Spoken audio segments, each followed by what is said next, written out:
नमस्कार दोस्तों। आज के इस वीडियो में दोस्तों हम पढ़ने वाले हैं हमारी जो कक्षा 12वीं की जो बायोलॉजी है उसका जो प्रथम चैप्टर है जिसका नाम है पुष्पी पौधों में लैंगिक जनन, जिसे हम इंग्लिश में बोल सकते हैं sexual reproduction in flooring plants. तो चलिए आज का वीडियो शुरू करते हैं। तो दोस्तों सबसे पहले हम बात कर लेते हैं पुष्प की, जिसे हम फ्लावर कहते हैं। पुष्प जो होता है हमारा रूपांतरित रोह होता है। पुष्प जो होता है पादप का आकर्षक भाग होता है। और यह जो पुष्प होता है यह हमारी जो होती है क्या होती है, लैंगिक संरचना होती है। लैंगिक संरचना होती है, या फिर हम इसे यूं भी बोल सकते हैं कि जो पुष्प होता है वो पादप का नर जनन अंग होता है। बात करें हम हमारी लैंगिक संरचना की, तो जो हमारी लैंगिक संरचना है दोस्तों, नर लैंगिक संरचना होती है या पुष्प की कहें हम, इसमें जो दो भाग होते हैं मादा और नर। जो हमारी नर लैंगिक संरचना होती है और एक होती है हमारी मादा लैंगिक संरचना। तो जो नर भाग होता है पुष्प का उसको बोला जाता है पुमंग या एंड्रोशियम, और जो मादा भाग होता है उसको बोला जाता है जायांग या जाइनीशियम। ठीक है।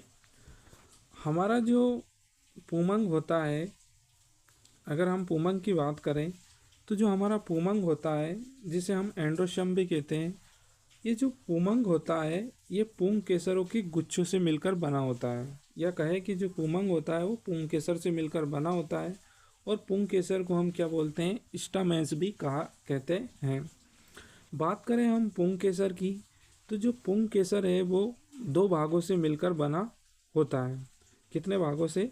दो भागों से मिलकर बना होता है। इसमें दो भाग जो होते हैं, एक हमें दिखाई देती है इसमें एक पतली और लंबी, यह यूं कहे कि एक जो भाग होता है इसका पतला और लंबा भाग होता है जिसे हम तंतु या फिलामेंट्स कहते हैं। और एक इसमें फूला हुआ भाग होता है, जैसे आप देख पा रहे होंगे यह फूला हुआ भाग दिखाई दे रहा है, जिसे हम बोलते हैं परागकोश या एंथर। तो जो हम इसे सरल शब्दों में कहें तो यूँ बोल सकते हैं कि जो हमारा पुंग केसर है वो दो भागों से मिलकर बना होता है। एक होता है भाग पतला और लंबा जिसे हम बोलते हैं तंतु। एक जो भाग होता है हमारा फूला हुआ होता है उसे हम बोलते हैं परागकोश। इसी तरह अगर हम बात करें मादा भाग की, तो जो हमारा जायांग होता है दोस्तों वो तीन भागों से मिलकर बना होता है। इसमें जैसे आप देख पा रहे होंगे इसका जो सबसे निचला हुआ भाग फूला हुआ आधारी भाग है जिसे हम बोल सकते हैं यह होता है अंडाशय। अंडाशय के ऊपर का जो भाग होता है नली आकार का उसे हम बोल सकते हैं वर्तिका। क्या बोलते हैं इसको? वर्तिका या स्टाइल। इसका जो सबसे ऊपरी भाग होता है या शीर्ष भाग होता है जिसको बोला जाता है, क्या बोला जाता है? वर्तिकाग्र, जिसे हम स्टिग्मा भी बोल सकते हैं। ठीक है। तो जो इसका जायंग जो मिलकर बना होता है वो मिलकर बना होता है स्त्री केसर से। और जो हमारी स्त्री केसर है दोस्तों वो तीन भागों से मिलकर बनी होती है। अगर आपसे कोई पूछता है कि स्त्री केसर क्या होती है, तो हम इसको अगर सरल या बोर्ड एग्ज़ाम में लिखने के पर्पज़ से अगर हम बोलें तो हम बोल सकते हैं कि स्त्री केसर जो होती है वो पादप का मादा जनन अंग होता है। और जो स्त्री केसर है वो तीन भागों से मिलकर बनी होती है। इसका जो आधारी भाग होता है जो फूला हुआ या अंडा आकार का होता है जिसे अंडाशय कहते हैं। इसके ऊपर का जो नली आकार का भाग होता है उसको वर्तिका कहते हैं। और इसका सबसे शीर्ष भाग होता है जिसे वर्तिकाग्र कहते हैं। तो ऐसा हम बोल सकते हैं। चलिए आगे बढ़ते हैं दोस्तों। हमने अभी पढ़ा कि पुष्प की जो लैंगिक संरचना होती है वो दो भागों से मिलकर बनी होती है। एक होता है नर भाग और एक होता है मादा भाग। तो सबसे पहले हम पढ़ने वाले हैं नर भाग को या नर लैंगिक संरचना को। तो नर लैंगिक संरचना की अगर दोस्तों हम बात करते हैं तो हमारे सामने हमने बोला था कि जो हमारा नर लैंगिक संरचना होती है उसे हम पुंग केसर कहते हैं। और पुंग केसर जो है हमारा दो भागों से मिलकर बना होता है। एक होता है परागकोश और एक होता है तंतु। ठीक है। तो पराग कोश के अंतर्गत अगर हम बात करते हैं दोस्तों, तो जो पराग कोश होता है हमारा वो कैसा होता है, द्विपालिक होता है। देख पा रहे होंगे आप इसमें, जिसमें दो पालियां दिखाई दे रहे हैं, एक इधर और एक इधर, ठीक है। द्विपालिक होता है या द्विपालिक होता है और द्विकोष्ठी होता है, यानी कि इसमें दो पाली होती है और प्रत्येक पाली में दो कोष्ठ होते हैं। आगे बढ़ते हैं। अगर एक पराग कोश है हमारे पास, मान लेते हैं एक पराग कोश है हमारे पास, और इस पराग कोश को अगर हम बीच से काट देते हैं तो हमें कुछ इस प्रकार की संरचना देखने को मिलती है। अभी बोला था मैंने कि जो हमारा पराग कोश होता है वो द्विपालिक होता है और द्विकोष्ठी होता है। तो जो इसमें कितनी दो पालियां होती है और प्रत्येक पाली में दो कोष्ठ होते हैं, तो इसमें कुल मिला के कितने कोष्ठ होते हैं, एक प्रारूपी पराग कोश होता है उसमें कुल मिलाकर 4 कोष्ठ होते हैं। जैसे आप देख पा रहे होंगे, एक इधर, एक इधर, एक इधर और एक इधर। तो ये जो पराग कोष्ठ होते हैं, इन पराग कोशों को क्या बोला जाता है, लघु बीजाणु धानी। इनको बोला जाता है लघु बीजाणु धानी। इनको लघु बीजाणु धानी इसलिए बोला जाता है दोस्तों, क्योंकि इन्हीं के अंदर लघु बीजाणुओं का निर्माण होता है। क्या होता है, इनके अंदर लघु बीजाणुओं का निर्माण होता है। इसी लघु बीजाणु का जो नाम होता है, इसको हम पराग पुटिका, जब पराग कोश इस लघु बीजाणु दानी के अंदर लघु बीजाणु बन जाते हैं, क्या बन जाते हैं, लघु बीजाणु बन जाते हैं। और लघु बीजाणु बन जाने के बाद में जब इसमें लघु बीजाणु बन जाते हैं तो उसी को हम क्या बोल सकते हैं, पराग पुटिका या पोलन सेक्स के नाम से भी इसको जानते हैं। ठीक है, आगे बढ़ते हैं। उम्मीद करता हूँ यहाँ तक आपको समझ में आ गया होगा। अब हम बात करते हैं दोस्तों पराग कोश की संरचना या पराग कोश की भित्ति। ठीक है, पराग कोश की संरचना या पराग कोश की भित्ति के बारे में हम बात करने वाले हैं। तो एक प्रारूपी जो पराग कोश होता है वो उसमें 4 परत होती है, या यूँ कहे कि उसमें 4 भित्तियाँ पाई जाती है। ठीक है, जो सबसे पहले हम देखते हैं कि जो पराग कोश होता है ये 4 परती होता है, यह 4 भित्ति युक्त संरचना होती है। और इस पराग कोश की जो प्रत्येक भित्ति होती है, जो प्रत्येक परत होती है, उसकी जो कोशिकाएं होती है दोस्तों वो कैसी होती है, 2n या द्विगुणित होती है। इस चीज़ को आपको याद रखना है। बात करते हैं हम इनकी परतों की, तो इसकी जो सबसे ऊपरी परत होती है दोस्तों उसको बोला जाता है एपिडर्मिस या बाह्य त्वचा। दूसरी जो परत होती है जिसको बोला जाता है एंडोथीसियम या एंडोथीसियम ही बोला जाता है। तीसरी परत होती है उसको बोला जाता है मध्य परत, और लास्ट वाली जो परत होती है जिसे बोला जाता है टेपिटम। अब आप इन परतों के बारे में अब ध्यान से सुनना दोस्तों। इन तीनों परतों का, यानी कि जो फर्स्ट की जो शुरू की तीनों परत होती है, इनका काम होता है दोस्तों, इन तीनों परतों का काम क्या होता है, इन तीनों परतों का काम होता है लघु बीजाणुधानी को या पराग कोश को संरक्षण या सुरक्षा प्रदान करना। ठीक है, बात करते हैं हम लास्ट वाली परत, ये चौथी जो परत होती है जिसे बोला जाता है टेपिटम। देख पा रहे होंगे आप टेपिटम। तो सबसे पहले आप टेपिटम के बारे में यह ध्यान रखें कि जो टेपिटम होती है सबसे आंतरिक परत होती है। कैसी होती है, सबसे आंतरिक परत होती है। इसी के साथ साथ टेपिटम के बारे में अगर हम और विस्तार से थोड़ा जानते हैं, तो जो टेपिटम होती है वो कैसी होती है, पोषण प्रदान करती है। जो लघु बीजाणु होते हैं उनको यह पोषण प्रदान करने का कार्य करती है, और जो कोशिकाएं पोषण प्रदान करने का कार्य करती है उनको क्या बोला जाता है, नर्स टिश्यू।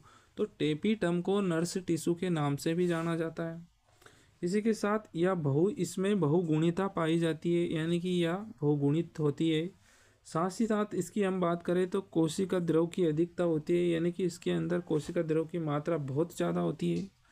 अभी मैंने पहले बता ही चुका हूँ आपको कि यह सबसे भीतरी परत होती है, और इसमें दोस्तों एक से अधिक केंद्रक पाए जाते हैं, यानी कि बहुकेंद्र की कोशिकाएं इसके अंदर पाई जाती है। तो यह इन चीज़ों को आप ध्यान से रखना है। ठीक है, टेपिटम के बारे में आगे बढ़ते हैं।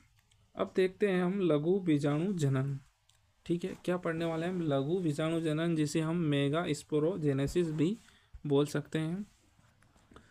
तो लघु बीजाणु जनन किसे कहते हैं? अगर हम सिंपल शब्दों में कहें तो लघु बीजाणु धानी के अंदर या पराग कोश की जो लघु बीजाणु धानी के अंदर पराग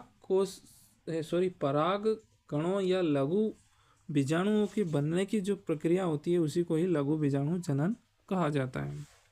अब बात करते हैं हम इसकी। तो दोस्तों, जो पराग कोश के केंद्र में बीजाणु जन उत्तक पाए जाते हैं, जो पराग कोश होता है उसके केंद्र में जो उत्तक पाए जाते हैं वो कैसे होते हैं? बीजाणु जन उत्तक होते हैं। और इन बीजाणु जन उत्तक की जो कोशिकाएं होती है दोस्तों वो कैसी होती है? द्विगुणित या 2n होती है, ठीक है, जिसे हम बोल सकते हैं स्पेरोजेनस टिश्यू।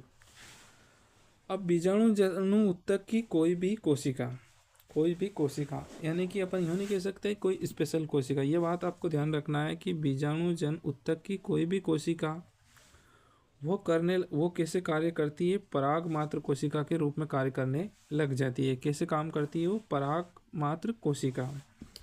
तो पराग मात्र कोशिका का एक नाम और भी होता है दोस्तों, पोलन मदर सेल। क्या बोल सकते हैं इसको? पोलन मदर सेल, या इसको शॉर्ट फॉर्म में हम बोले तो PMC भी इसको बोल सकते हैं। तो जो पराग मात्र कोशिकाएं होती है वो कैसी होती है? द्विगुणित होती है। कैसी होती है? द्विगुणित होती है। तो इन कोशिकाओं में दोस्तों क्या होता है? मियोसिस होता है। मियोसिस यानी कि अर्धसूत्री विभाजन होता है। इसी कारण से इन कोशिकाओं को क्या नाम दिया जाता है? इनको मायोसाइट भी बोला जाता है। इनको क्या बोला जाता है? मायोसिट भी कहा जाता है। आगे बढ़ते हैं। इन पराग मात्र कोशिकाओं में क्या होता है? अर्धसूत्री विभाजन होता है। क्या होता है? अर्धसूत्री विभाजन होता है, जिसे हम मियोसिस भी कहते हैं। और फर्स्ट जो बनता है यानी कि यह कैसी होती है? द्विगुणित होती है। पहले बनता है, इनसे एक कोशिकाओं के विभाजित होने से 2 लघु बीजाणु बनते हैं और 2 लघु बीजाणुओं से 4 लघु बीजाणुओं का निर्माण होता है। और ये जो चारों लघु बीजाणु होते हैं वो कैसे होते हैं? अगुणित लघु बीजाणु होते हैं। कैसे? अगुणित लघु बीजाणु होते हैं।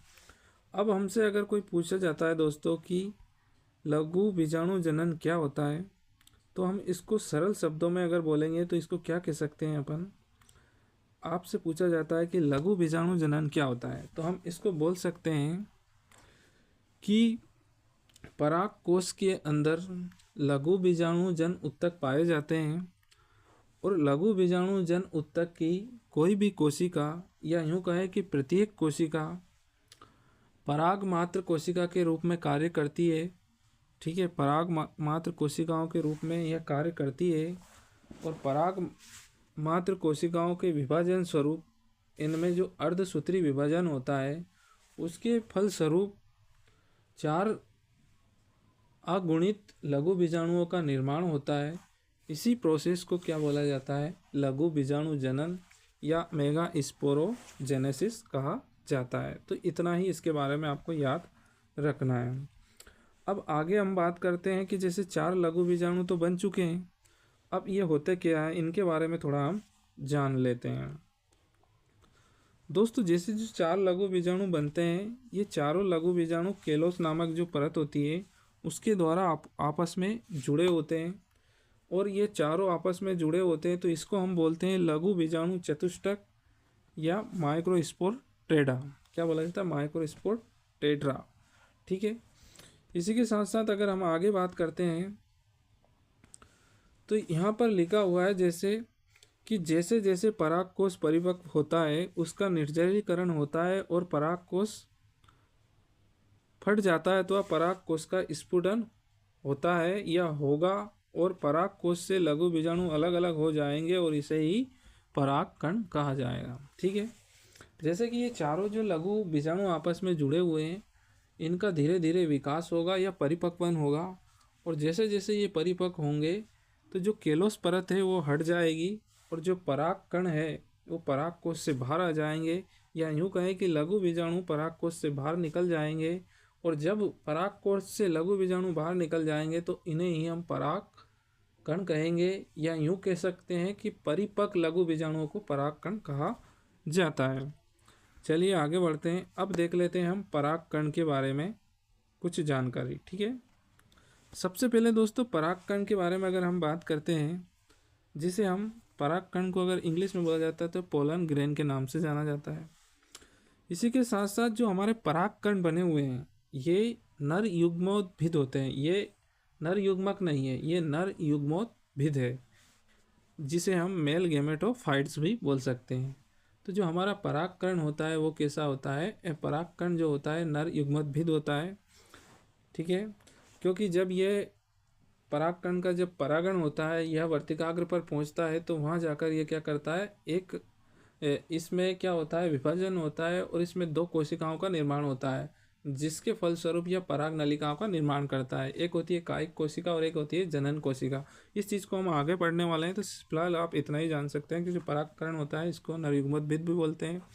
परागकणों की जो दोस्तों साइज होती है वो कितनी होती है, 25 से लेकर 50 माइक्रोमीटर होती है। ठीक है, इतना आपको ध्यान रखना है।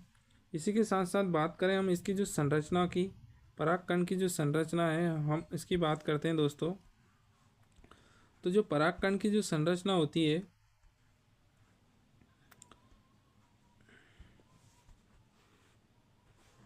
परागकण की संरचना के बारे में अगर हम बात करते हैं तो जो हमारा जो परागकण होता है बोले कि सूक्ष्म और गोलाकार संरचना होती है, इसके बारे में आपको वैसे याद रखना है। इसी के साथ साथ परागकण की संरचना की हम बात करें तो यह इसके अंदर यह परागकण जो दो झिल्लियों से आवृत होता है, यह दो झिल्लियों से घिरा होता है। एक होती है बाह्य झिल्ली, ये जिसे बोल सकते हैं हम बाह्य परत, जो इसको एक्साइन बोला जाता है, इसको एक्साइन बोला जाता है, और यह होती है बाह्य परत। ठीक है, बात करें हम यह जो बाह्य परत होती है वो काय की बनी होती है, स्पोरोपोलेनिन की बनी होती है। स्पोरोपोलेनिन के बारे में अगर बात करें दोस्तों कि यह पादप जगत का सबसे कठोर पदार्थ होता है। यह जो है परागकण की अम्ल, क्षार, धूप, दाब आदि से सुरक्षा प्रदान करता है। बोले तो यह पादप दुनिया का या पौधों का सबसे कठोर भाग होता है और यह परागकण की सुरक्षा करता है। इसी कारण से हमें परागकणों के जीवाश्म मिलते हैं, ऐसा बताया गया है एनसीईआरटी की बुक में। इसी के साथ साथ बात करें हम, जैसे कि हमने ये तो बोल दिया कि पादप जगत का सबसे कठोर भाग यही होता है, तो जंतु जगत का जो हमारा होता है, जो हमारा दांत होता है, उसका जो ऊपरी भाग होता है, सफ़ेद जो भाग होता है, जिसे एनामेल बोला जाता है, एनामील या एनामेल बोला जाता है, यह जंतुओं का सबसे कठोर भाग होता है। इसी के साथ साथ अगर हम बात करें तो जो यह बाह्य परत होती है वो कैसी होती है, असतत यानी कि असतत परत होती है। कहीं कहीं पर यह, जैसे आप इसमें देख पा रहे होंगे, कहीं कहीं पर यह आपको दिखा रहा है ना, ये भाग इन्हीं किसी भाग पर यह नहीं पाई जाती है, जहीं उन्हीं भाग से क्या होता है, पराग नलिका का विकास होता है। तो सबसे पहले हम बात करें तो जो हमारा परागकण होता है दो परती होता है।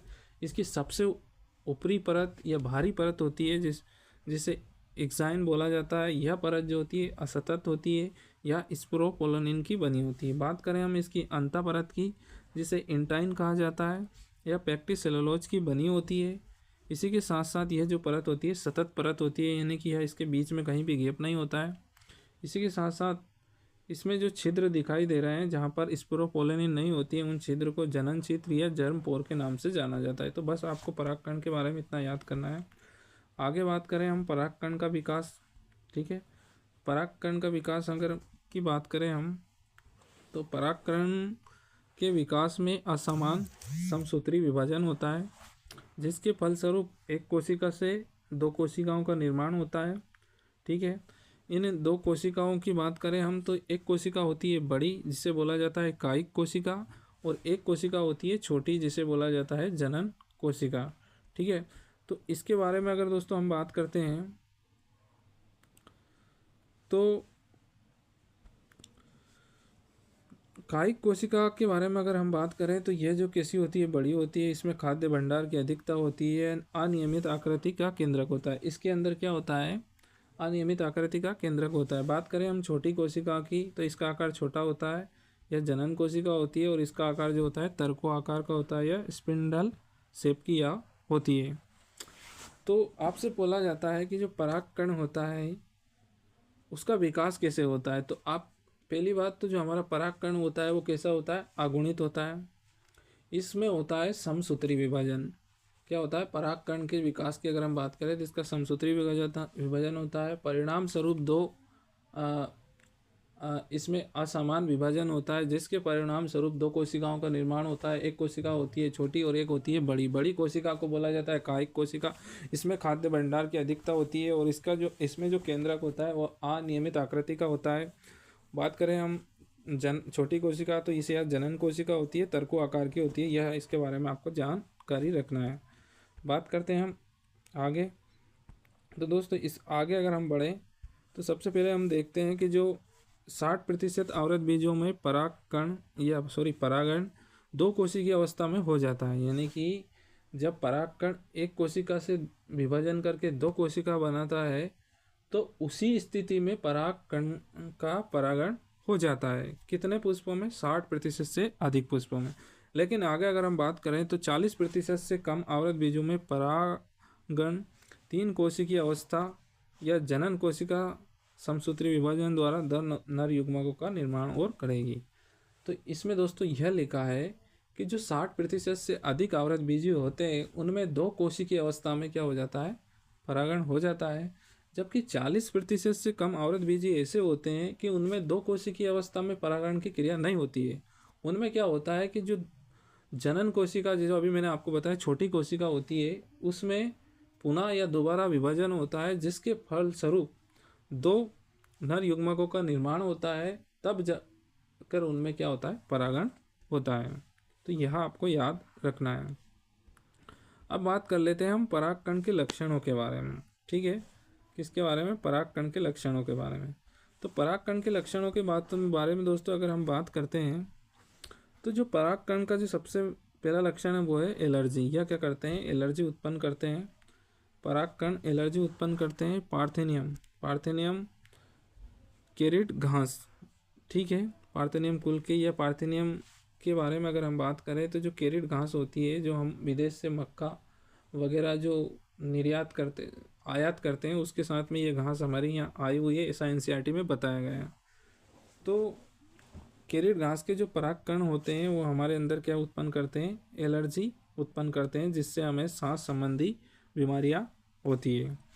बात करें हम इसके बारे में और तो जो पोषक तत्व, जो परागकण है वो पोषक तत्व के रूप में भी काम आते हैं। जो धावक और घोड़े होते हैं इनको पोषण के रूप में परागकणों को दिया जाता है। बात करें इनकी जीवन क्षमता, जो परागकण की जो जीवन क्षमता की अगर हम बात करते हैं तो बेसिकली अनाज की बात करें हम, अनाज की जिसके अंतर्गत आते हैं चावल, मक्का, गेहूँ, ठीक है, धान, ये इसमें बोल सकते हैं। तो इनके जो परागकणों की जो जीवन क्षमता होती है, या बोला है कि ये कितनी देर तक इनमें जीवन क्षमता रहती है, तो ये 30 मिनट तक रहती है। यानी कि जब पुष्प से परागकण निकलते हैं तो वो 30 मिनट के अंदर ही परागण की क्रिया हो गई तो वो हो गई। अगर 30 मिनट से ज़्यादा हो गया तो उसके बाद परागकण क्या है, नष्ट हो जाते हैं। लेकिन अब बात करें लेगुनेसी, रोजेनेसी और सेलुनेसी, ये जो 3 कुल के जो पौधे होते हैं, इनके जो परागकण वो महीनों तक क्या रहते हैं, जीवित रहते हैं या सक्षम रहते हैं परागण की क्रिया करने के लिए। बात ही करें हम परागकण के संरक्षण की या क्रायोजनेशन की बात करें हम, इनका क्या है, संरक्षण भी किया जाता है। किनका, परागकण का संरक्षण भी किया जाता है। तो वो कैसे किया जाता है, इनको महीनों तक कैसे रखा जाता है। तो दोस्तों जो लिक्विड नाइट्रोजन होती है उसको -196 डिग्री सेल्सियस पर कृत्रिम संरक्षण इनका किया जाता है। इस प्रकार से परागकणों को हम महीनों तक भी सुरक्षित या रख सकते हैं। इसी के साथ साथ बात करो जैसे कि स्पर्म बैंक होता है, उसमें इन सीटों और एक्स सीटों के तहत में स्पर्म को संरक्षण किया जाता है, जिसके फलस्वरूप ये चीज़ें, तो इतना ही याद रखना है आपको। इसी के साथ आगे हम बढ़ते हैं। तो दोस्तों ये इतना ही था आज के इस चैप्टर में। हमारा चैप्टर यहाँ तक ख़त्म होता है। मिलते हैं नेक्स्ट चैप्टर में अगले पार्ट के साथ। तब तक के लिए जय हिंद, जय भारत।